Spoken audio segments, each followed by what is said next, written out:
I like episode 8 of She-Hulk, and I'm about to tell you why. Hello, beautiful human. Welcome to Kick Up Flicks, and I hope you're having a wonderful day. I had to take some time to think about episode 8 because I didn't want to jump on the bandwagon like everybody else for episode 8. So let me explain. Yes, it's going to be a little bit more calm because, you know what, I want it to be more conversational. Either way, the beginning of the episode and the end of the episode reflect each other. And what I mean by that is that the beginning of the episode did show exactly almost what was going to happen toward the end. And at the same time, I'm hoping that doesn't extend into the final episode. Either way, if it does, I guess I'll be completely fine because I have no say anyways. And on top of that, as She-Hulk as a lawyer, she definitely wasn't prepared.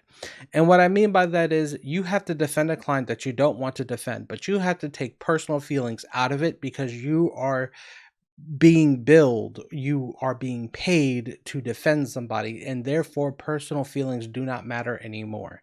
And I think that's one thing that this show kind of negates. She wanted something super easy that was going to be swept underneath the rug, go to the person who created the suit and have them pay, call it quick and easy out of the court, and then just move on with your life. And that's not what she got. And she didn't put any more effort in after that. I mean, you're supposed to do your due diligence before you go to court. It's not like, hey, you got a court case, you're in court tomorrow. It's normally not like that. And I wish she would have put up a bigger defense and still lose, but at least she would have put up a good fight. The minute Matt Murdock showed himself and started opening up his mouth, she buried herself. Not realizing that the Sokovia Accords were repealed and then trying to call people who saved lives celebrities and showing their face in public, or they are the face in public, or things like that. I mean, that is like kind of very surface level stuff that Murdoch was like, yeah, no, they wear masks for a reason, and they need to protect their identities in order for people not to get hurt, because if not, people will get hurt, because guess what, people are trying to take out the people who are saving lives, which makes sense. But either way, that's how you can tell that she wasn't prepared. And of course, she also didn't have a client that was very compliant, but it doesn't look like she had any prep time of saying, hey, while we're in the courthouse, just shut up, let me do all the talking, you be quiet so we won't get in trouble here. But no, that really didn't end up happening now, did it? I also believe that Daredevil was wrong on the aspect of She-Hulk being, publicly known as Jen and She-Hulk at the same time was her choice. It wasn't technically her choice, because what was she supposed to do at the beginning of the first episode, in that court case? Was she supposed to run out of the courthouse as Jen and then come back through the whole Titania made as She-Hulk? That wouldn't have necessarily made any sense whatsoever. So if you think about it, it's like it was kind of forced upon her, but then it still begs the question, why was Titania there to begin with? It's not like everybody knew that Jen Walters had attained the ability to become She-Hulk. Moving on from that aspect, the one thing I kind of like was the date between that was made by, Matt Murdock with Jen Walters. I thought that was kind of cool how the chemistry that they had together was, I really did like that. I would have liked the fourth wall break though to be when she was kind of like looking at him, like this googly eyes settling into him. I think that fourth wall break would have been kind of fun, and not like after he got a phone call, because after you got a phone call, okay, I'm over that for a moment. But then she's like, yeah, you kind of feel what I'm feeling. I'm like, no, no, I'm not. You kind of lost it. If you would have said it in the middle and then focused right back in as if nothing happened, I think not only would it have shown a great acting ability on the actor, but it would have built like a character to say, hey, I'm still able to talk to you at the same time while, still being in love with the man that I'm looking at right now. I thought that would have been a little bit better. I don't know. Let me know down in the comments if you agree or disagree on that aspect. The one thing I did like about the conversation was that he was trying to guide her into being a hero, that she can do both, be a lawyer and at the same time save people who can't be defended by her. I think is genius, because that's kind of like what everyone in a way has been saying, but she never really saw that. She just, only at the present time saw the man she wanted to, have sex with right then and there. But, it's kind of been like that throughout the whole entire season so far. And I'm kind of glad that they're, pushing her in that right direction now. And we're going to see where things go for episode 9, especially since things are starting to get a whole lot more real in a negative light for She-Hulk, and that's what I kind of like. Because now we get to see what she is like when she's under pressure. Now, going into the meeting that she had at the dinner place with the, the weirdo who kind of is like infatuatedly in love with her for some reason, but that whole Wakanda gig, I'm not exactly too sure how to feel about it. Like when he said something like, "It was just stolen by colonizers, and I decided to buy it for $1 million," or "No one collects African stuff like I do." I'm sitting here going, well, this has a lot of relations to reality, and it's not that funny, I don't believe. I don't know, did you laugh or giggle or find that funny at all anywhere? I don't know. I just kind of felt uncomfortable. I don't know if that was like, the direction that they were going at. But they definitely did make me feel uncomfortable. I don't know why though.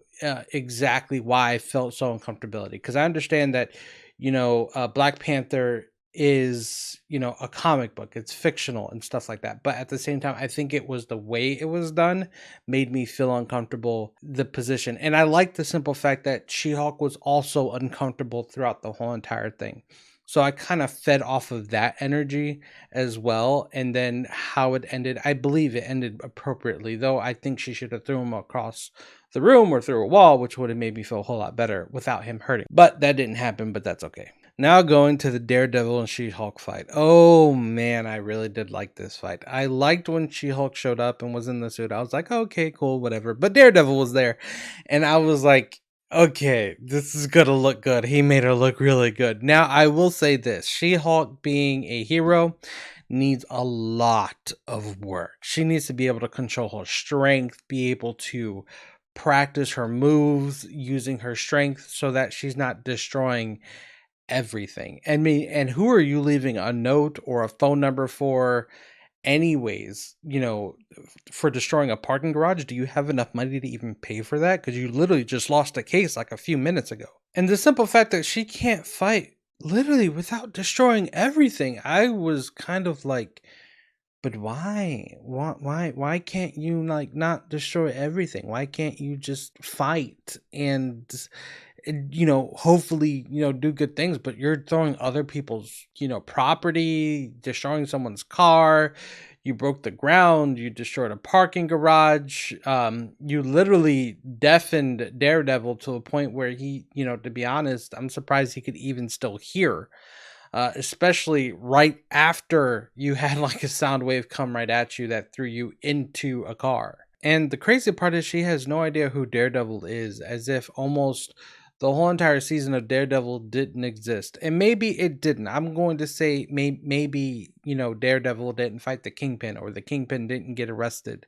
Or if she doesn't know who the Kingpin is by getting arrested by the devil. I mean, maybe she's just totally lost in her own world, just doing her own thing. And who knows? It's a crazy world out there.